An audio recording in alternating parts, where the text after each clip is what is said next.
करक के इलाके इंडस हाईवे मीठा खेल के करीब अफसोसनाक हादसा पेश आया है, जिसके नतीजे में 10 अफराद जाँ बहक जबकि मुतअद्दिद जख्मी हो गए हैं। हादसा ट्रक और कोच में टक्कर के नतीजे में पेश आया।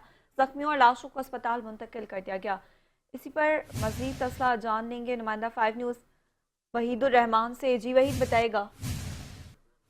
गालिबन हमारा राब्ता मुनक़ते हो गया है। कुरक से खबर दे रही हैं, कुरक के इलाके इंडस हाईवे मीठा खेल के करीब अफसोसनाक हादसा पेश आया है। इस हवाले से मज़ीद तफसीलात जान लेंगे अपने नुमाइंदे वहीदुर रहमान से। जी वहीद, बताइएगा क्या तफसीलात हैं।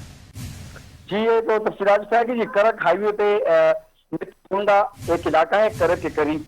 यहाँ पे इन हाईवे पे और एक आईएस दरमियान आईएस जो है पिशावर से करक जा रही थी और ट्रक जो है वो लकी होंडे से आ रही थी कि इस दौरान तेज रफ्तारी के बायस जो है एक्सीडेंट और एक्सीडेंट के नतीजे में 10 अफराद जो है वो जाँ बहक हुए और 8 अफराद जो वो जख्मी हुए।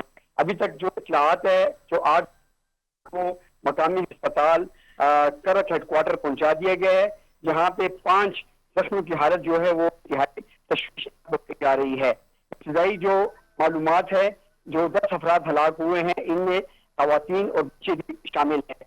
पुलिस के मुताबिक हादसा जो है वो तेज रफ्तारी के पेश आया है। करक हाईवे पर इसके लिए तेज रफ्तारी के रोकने के लिए स्पेशल इंडस हाईवे पुलिस खड़ी होती है जो तेज रफ्तार गाड़ियों को जाने से रोकती है, मगर दूसरे का तीसरा वाकया है